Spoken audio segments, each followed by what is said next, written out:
Alhamdulillah wassalatu wassalamu ala Rasulillah wa ala alihi wa ashabihi wa atba'ihi wa mawalah.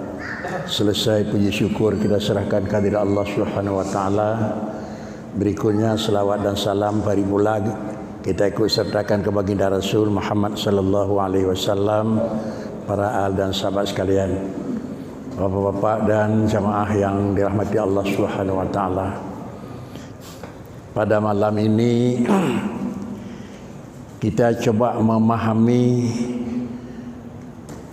dan melakukan hubungan antara dua pemahaman yang mesti kita pahami dalam agama. Pemahaman yang pertama yang wajib kita yakini, segala sesuatu yang terjadi itu adalah telah ditentukan oleh Allah Subhanahu wa taala. Apapun yang terjadi semuanya telah ditentukan oleh Allah Subhanahu wa taala. Dikarenakan baginda Rasul adalah mengatakan manusia di dalam usia kandungan 4 bulan, manusia dalam usia kandungan, Allah Ta'ala menyuruh para malaikat untuk menentukan nasib hidup manusia itu. Adakala khairihi, adakala syarihi, adakala senang, adakala susah, dan adakala segala adalah.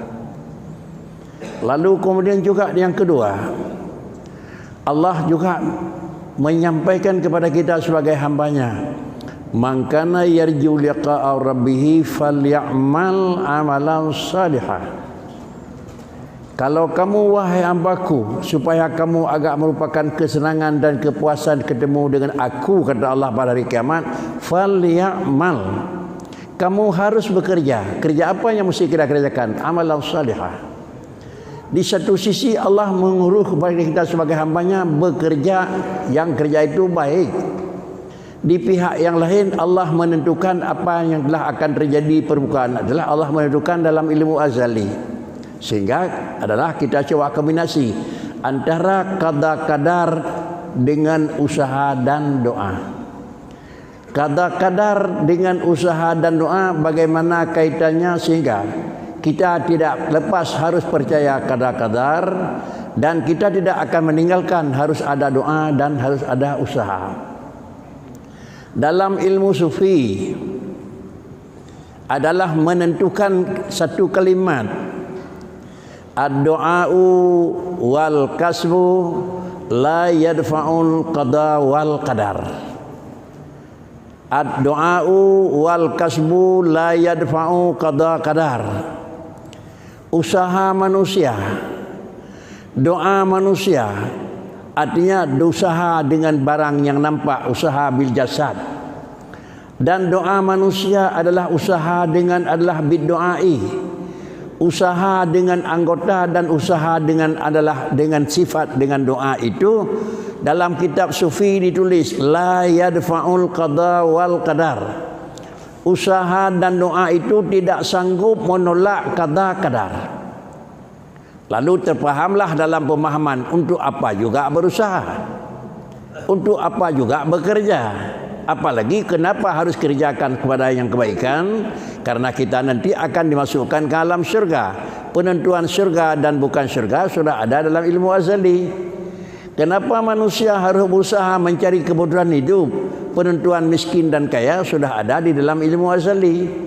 Kenapa manusia itu harus melakukan perjuangan? Dikarenakan siapanya akan menang, siapanya akan berhasil dan tidak, itu sudah ditentukan. Para hadirin sidang jamaah yang terhormat, inilah dua problema yang mesti kita pahami. Dua-duanya harus kita pahami dengan cara yang bawa masing-masing kita tempatkan pada posisinya masing-masing. Para hadirin sidang jamaah yang terhormat, kemudian qada qadar bukanlah menolak, ditolak oleh doa dan usaha. Tetapi ujung kalimat itu jangan ada setengah yang kita ambil. Tulisan yang terdapat ad-du'a'u wal kasbu la yadma'ul qada wal qadar. Usaha dan doa itu tidak sanggup menolak adalah ketentuan Allah. Bukan di situ berakhir. Ada lagi lanjutan kalimat walakin anna du'a wal kasba alamatun min alamatil qada'i wal qadar. walakin anna du'a wal kasba alamatun min alamatil qada'i wal qadar. Tetapi adalah doa dan usaha itu bukan menolak qada-qadar, tetapi apa juga doa dan usaha itu. Tetapi doa dan usaha itu adalah merupakan tanda daripada tanda qada-qadar. Kalau demikian kita tidak mengerti dan tidak memaklumi bagaimana penentuan Allah dalam ilmu azali. Siapa yang dijadikan sebagai hambanya yang kaya dan siapa pula yang akan dijadikan hambanya yang miskin. Sampai yang dijadikan hambanya yang memang orang mulia dan siapa pula yang ditetapkan dalam hamba yang hina. Siapakah manusia yang didudukan untuk masuk syurga dan siapa pula yang didudukan masuk neraka. Semuanya manusia itu enggak akan mengerti. Kalau semuanya tidak akan mengerti, maka sama dengan dia untuk apa juga kita bekerja dan berusaha.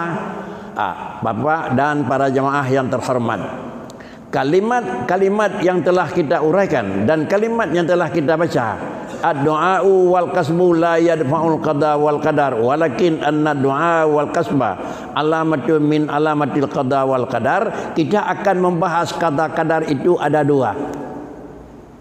Qada-qadar itu dua sisi. Yang pertama al-qada'u wal qadar adalah maqasid. Dan yang kedua qada wal qadar itu wasail. Maqasid itu qada-qadar, wasail itu qada-qadar. Apa itu maqasid dan apa itu wasail? Tujuan kejadian itu adalah qada-qadar, jalan itu juga qada-qadar. Apa tujuan? Allah menentukan kamu orang miskin. Itu adalah tujuan, maqasid. Kamu adalah manusia hambaku yang kaya. Tujuan, maqasid. Kamu adalah merupakan orang yang besar, maqasid. Dan kamu adalah merupakan orang yang biasa, orang rendah, maqasid. Siapakah yang dapat mengerti dan memaklumi yang bagaimana ketentuan dan penentuan Allah? Sungguh bagaimanapun manusia tidak akan mengerti. Bagaimana juga qada dan qadar itu adalah dua. Yang pertama qada-qadar maqasid yang telah kita bicara, dan yang kedua ada qada-qadar wasail, jalan. Apa itu jalan? Baginda Nabi seiring dengan dua macam kita memberi definisi qada dan qadar itu sebagai pedoman, memang harus begitu. Apa beliau bersabda?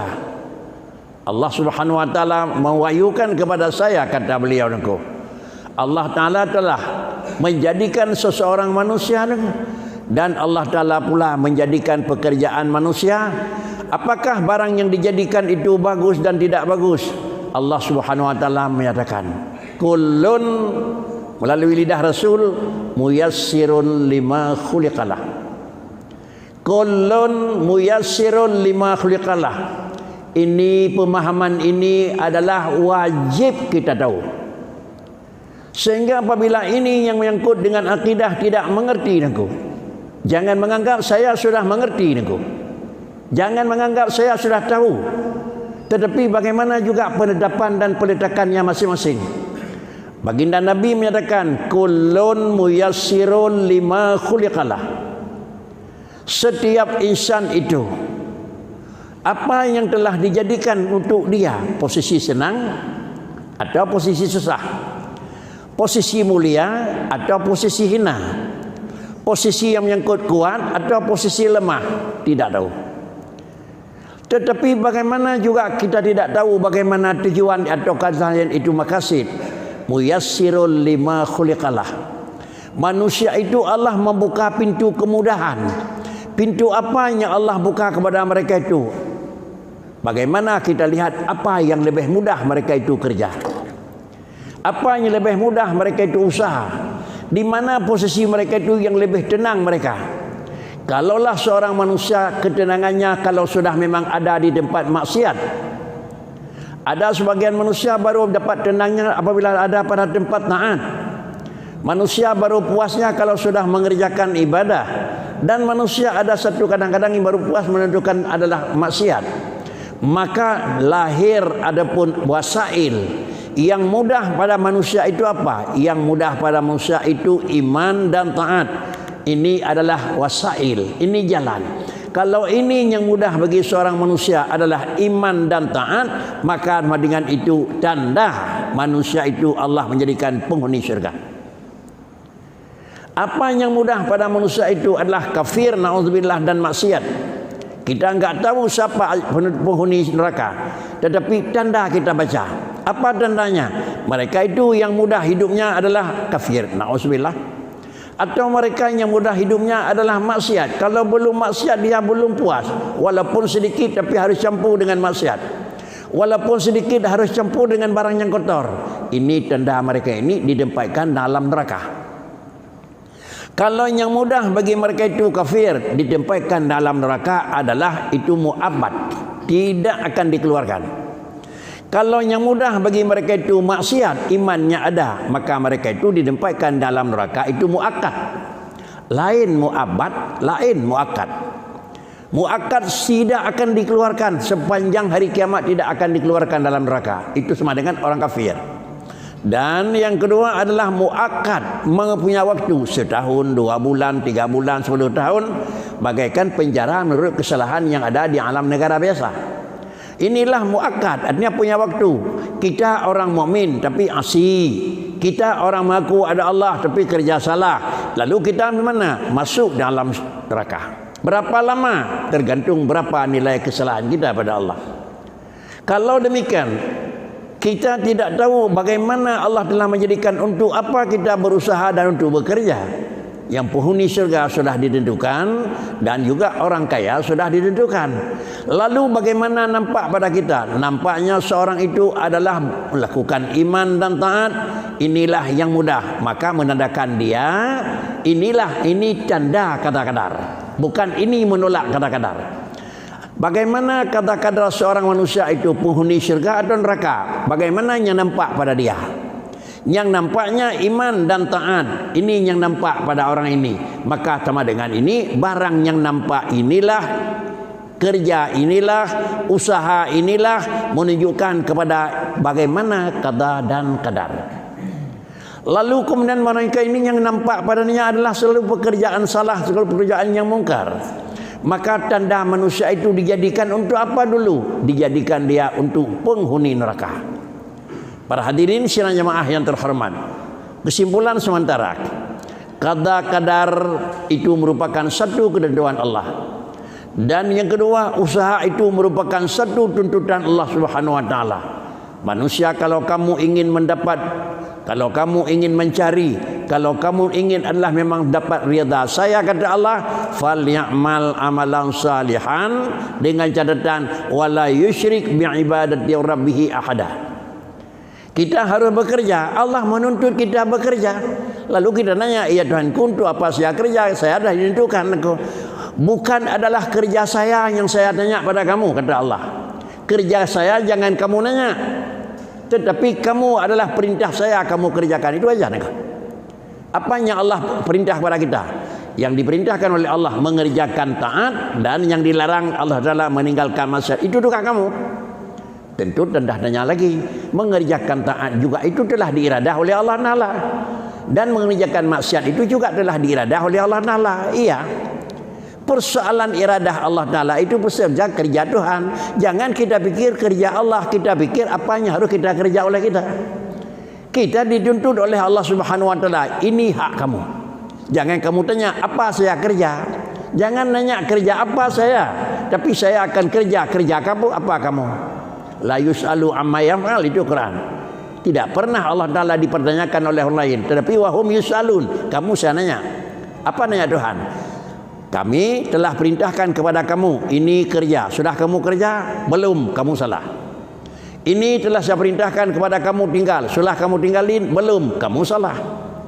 Tidak pernah menjawab bukan salah saya ya Tuhan, tapi adalah ketentuan itu setiurnya di tangan kamu ya Allah. Tidak akan menjawab. Tidak akan menjawab. Kenapa? Quran sebagai bukti. Quran bicara. Andai kata Muhammad kamu pertanyakan kepada mereka itu, pada hari yang kedua Allah menanya kepada mereka yang masuk syurga, yang masuk neraka, Allah menanyakan. Apa Allah tanyakan? Wala in sa'altahum, yang satu. Yang kedua juga Allah cerita, masalakakum fi sakar. Sesudah manusia yang mukmin dan yang maasi, manusia kafir dan manusia yang mukmin. Yang mukmin masuk syurga, yang kafir masuk neraka. Sesudah masuk neraka orang yang kafir yang mu'abbad, sesudah masuk dalam neraka orang mukmin yang asi, yang muakkad, Allah menanyakan kepada mereka itu, masalakakum fi saqar. Hambaku, kenapa kamu di sana? Kenapa kamu masuk di neraka? Itu Allah menanyakan. Jawabannya secara keseluruhan, spontanitas mereka itu menjawab. Apa jawaban? Tidak pernah satu orang pun yang menjawab, salah kamu, kamu itu yang menentukan saya ke sana. Tidak pernah ada. Tetapi jawabannya apa? Masalakakum fi saqar. Jawabannya jelas, lam naku minal musallin. Ya Allah, kami enggak salat. Mesti itu.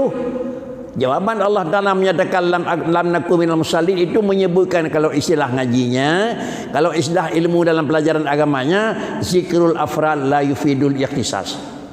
Itu memang kaidah usul, itu kaidah pengajian aku. Dengan Allah menentukan satu lam naku minal musallin, apakah lam naku minas saimin? Tidak kena. Ya Tuhanku, kami tidak sembahyang.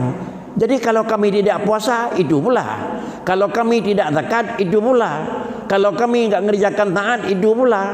Jangan fikir yang masuk itu hanya orang yang tinggal sembahyang, orang yang tinggal zakat. Enggak begitu jawabannya. Tetap jawabannya gitu. Jadi inilah mempertanyakan oleh Allah Ta'ala. Kalau demikian, yang dijawab oleh manusia pada hari yang kedua tidak lagi menjawab karena salah kamu yang menentukan saya. Karena kerjamu sia-sia ini adalah kamu ya Allah yang menentukan apa akan terjadi. Tidak akan mereka itu jawab. Tapi jawabannya apa? Lam naku minal musallin wa lam naku nut'imul masakin, ataupun miskin. Tidak pernah salat, tidak pernah membayar zakat, tidak pernah melakukan barang yang diperintahkan. Ini jawaban. Oleh karena demikian, para hadirin sidang jamaah yang terhormat, kita simpul kali yang kedua, qada dan qadar itu adalah bukan untuk menolak dan menghilangkan dan qada-qadar, tetapi qada dan qadar itu salah satu daripada tanda yang bahwa itu qada-qadar. Baru kita tingkatkan. Kenapa? Kenapa qada-qadar tidak sanggup ditolak oleh doa dan usaha? Adapun sebalik, kenapa doa dan usaha tidak sanggup menolak qada-qadar? Kenapa? Para hadirin sidang jamaah yang terhormat, yang pertama, qada-qadar itu ilmu Allah yang kadim, ilmu Allah yang azali. Begini kamu, begini kamu, begini kamu. Kita dijadikan oleh Allah Ta'ala, penentuan itu Allah tentukan. Belum ada apapun telah ditentukan. Ini adalah ketentuan kalam, ketentuan adalah penentuan azali. Sedangkan doa dan usaha itu adalah barang kemudian. Barang datang kemudian. Sesudah kita dijadikan oleh Allah Subhanahu wa Ta'ala, dituntut ud'uni, maka kita berdoa. Kemudian juga Allah Ta'ala mendudukan wa'mal salihan, kita disuruh kerja, maka kita bekerja dan beramal. Lalu tidak sedikit pun bisa diterima oleh akal ketentuan Allah yang lebih dulu dirombak dengan ketentuan keputusan kemudian. Tidak beda dengan adalah undang-undang, beda dengan kanun, beda dengan yang menyangkut dengan puat yang ada memang kira-kira dalam alam. Kalau dalam dunia itu undang-undang yang pertama tertolak dengan undang-undang yang baru. Kanun yang lama adalah memang akan hilang dan tidak berlaku dengan kanun yang baru. Demikian pula selanjutnya kira-kira aturan yang baru itu menolakkan aturan yang lama. Iya. Jadi dengan karena aturan yang baru, maka apakah bisa menolak yang lama? Dengan karena yang lahir kemudian, apakah bisa menolak ketentuan Allah? Tidak boleh sama. Kenapa tidak boleh sama? Karena adalah ketentuan yang baru, yang lama kalau dijadikan oleh manusia, lalu ketentuan yang baru yang dijadikan oleh manusia, ini bisa-bisa saja bahkan dia akan hilang ketentuan yang pertama. Kenapa dia akan hilang? Dikarenakan aturan yang lama itu adalah aturan yang diciptakan oleh seorang yang terbatas. Aturan undang-undang diciptakan, dilahirkan, disahkan, diundangkan dalam satu undang-undang. Yang membuat undang-undang itu adalah makhluk yang terbatas. Kalau yang buat undang-undang makhluk yang terbatas, hasil pemikiran manusia juga itu pasti terbatas.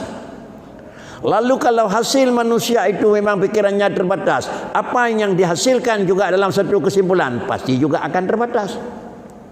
Kenapa terbatasnya kira-kira pekerjaan manusia? Undang-undang tahun 45 kadang-kadang enggak cocok lagi renovasi dengan undang-undang berikutnya. Kanun yang ada di sini enggak cocok lagi direnovasi dengan kanun berikutnya. Kenapa? Karena kanun yang pertama tidak akan bisa berlaku sepanjang usia negara. Undang-undang yang pertama tidak akan cocok sepanjang memang perjalanannya negara. Kenapa tidak akan bisa berlaku sampai 100 tahun kemudian? Karena yang menciptakan, yang melahirkan undang-undang itu manusia yang terbatas, orang yang terbatas, maka hasilnya juga pasti akan terbatas dan berlakunya pasti akan terbatas. Lalu kemudian yang menentukan aturan pertama siapa? Allah Subhanahu wa taala. Tanya-tanya, apakah Allah zat yang terbatas? Allah bukan punya batasan kapan ada, kapan terakhir. Allah bukan zat yang terbatas di mana sekarang dan mana besok. Allah bukan zat yang terbatas apa bagaimana keadaan sekarang, bagaimana keadaan besok. Enggak ada. Berhubung karena Allah Ta'ala zat yang tidak dibatasi oleh zaman, zat yang tidak dibatasi oleh tempat, dan zat yang tidak dibatasi oleh model, maka ilmu Allah juga tidak boleh terbatas. Kalau ilmu Allah tidak boleh terbatas, hukum yang diturunkan oleh Allah Ta'ala tidak boleh terbatas.